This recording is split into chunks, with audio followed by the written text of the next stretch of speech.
Hello, I'm Jessica Geyser, and this is my older adult presentation. I will be discussing Erik Erikson's psychosocial development stages, focusing on stage 6, intimacy versus isolation, also incorporating the previous stage, 5, identity versus identity confusion. My interviewee did have some struggles during stage 5 of her life that did carry over into marriage because of the struggle developing her sense of identity. She did develop her identity later in life. Lynn is a 67-year-old Caucasian woman. She is one of 6 children and was born in central Pennsylvania. Her family moved to northeastern Pennsylvania when her father was offered a job at the State Correctional Center. She has been married for 45 years to the same man. She has 3 adult children and 6 grandchildren, ranging in ages from 13 to 2. Lynn has been my neighbor since me and my husband moved into our house 12 years ago. We've always been friendly, exchanging pleasantries, talking about the weather, but I took this assignment as an opportunity to get to know her better. She was very happy to help me. Erik Erikson's theory of psychosocial development consists of 8 life stages. He proposes that people pass through a series of stages centered on social and emotional development. Erikson's theory differs from other developmental theorists in that his psychosocial stages look at how people change and grow over the course of their entire lifetime. These adult stages continue to play an important role in each individual's development. The 6th stage of development begins in early adulthood and is centered on the formation of lasting relationships. Those who are successful at this stage are able to forge deep relationships and social connections with other people. For Lynn, I will be focusing mostly on Erikson's stage 6, intimacy versus isolation. However, it is important to discuss Lynn's unresolved identity crisis during stage 5, identity versus identity confusion. Lynn met her husband when she was 18 years old and married him when she was 20. This is the time that she would have been working on resolving her self-identity. However, she resolved her couple identity. The concept of couple identity comes from Bowlby's attachment theory, which I'll discuss in more detail later. She moved into the next stage of intimacy versus isolation.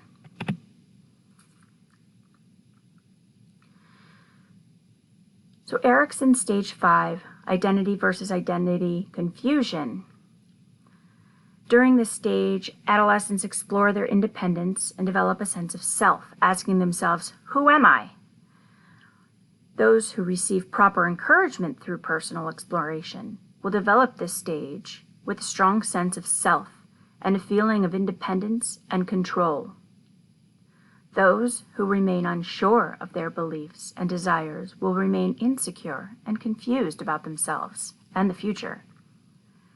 Erikson believed that having fully formed sense of self, which is established during stage 5, is essential to being able to form intimate relationships. People with a poor sense of self tend to have less committed relationships and are more likely to suffer emotional isolation, loneliness, and possible depression.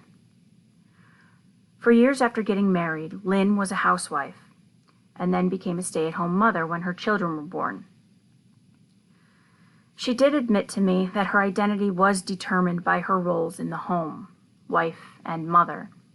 It wasn't until her children were school age that she went back to school, and she returned to stage 5, identity, and resolved the crisis of self-identity. She became more confident and proud of herself as well.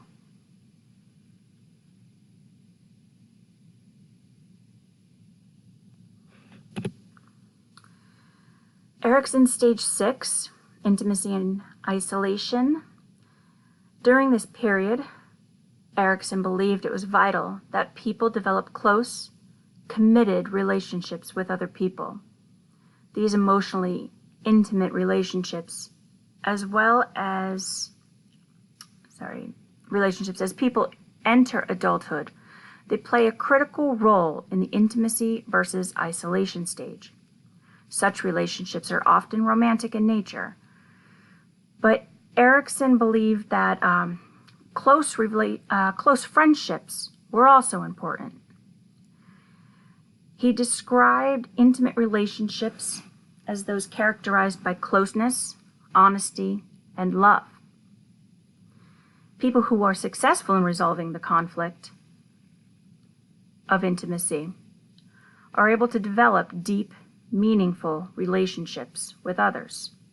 They have close, lasting, romantic relationships, but they also forge strong relationships with family and friends.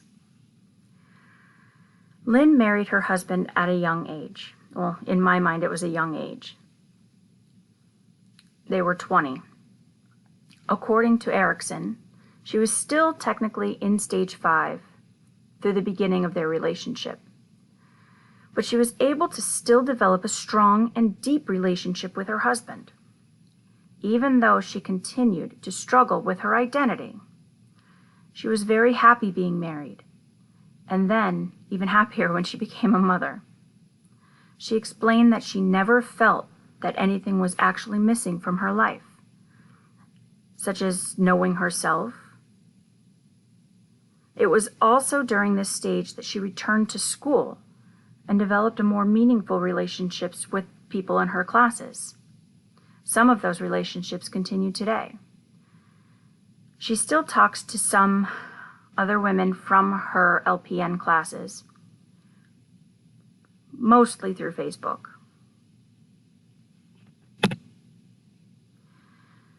So the intimacy and versus isolation, accomplishments and challenges.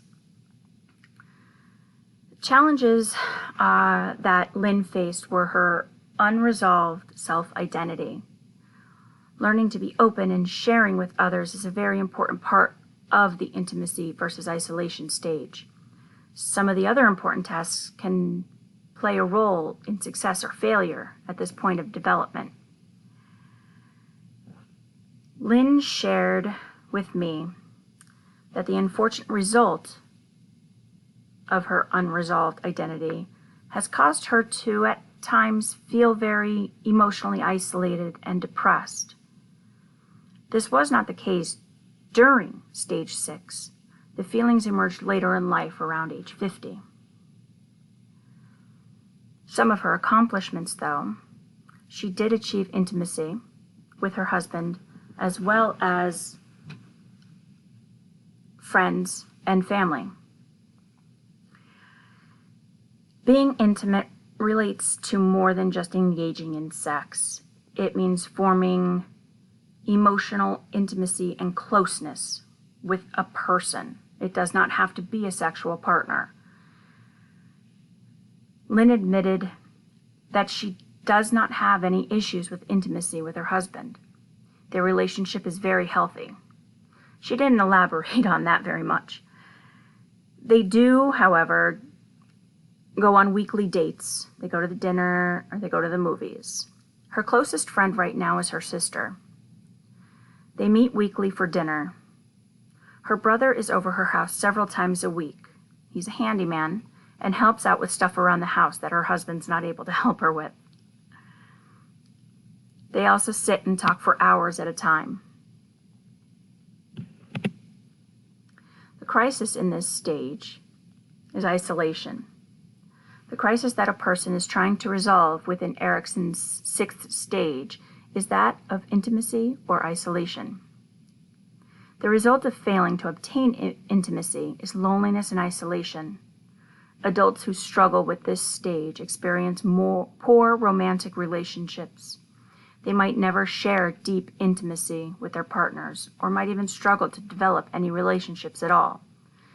This can be particularly difficult as these individuals watch friends and acquaintances fall in love, get married, and start families. Those who struggle to form intimacy with others are often left feeling lonely and isolated. Some individuals may feel particularly lonely if they struggle to form close relationships and friendships with other people. Lynn did experience some emotional isolation and depression with her husband, but overall, she said she was very happy with her relationship. She did develop an intimate relationship with her husband and several friends as well. That, as I mentioned, she still maintains contact with them, mostly through Facebook, but it is her sister that has a very close connection with right now. More recently, Lynn explained to me that she does feel those emotional isolation feelings at times, but she believes that this is due to her husband's insecurities and not so much hers. Without further discussion with her on that, she didn't want to talk too much about it. It's hard to determine, what she was feeling completely. She does find comfort and help with her sister, and they talk and they offer help to each other.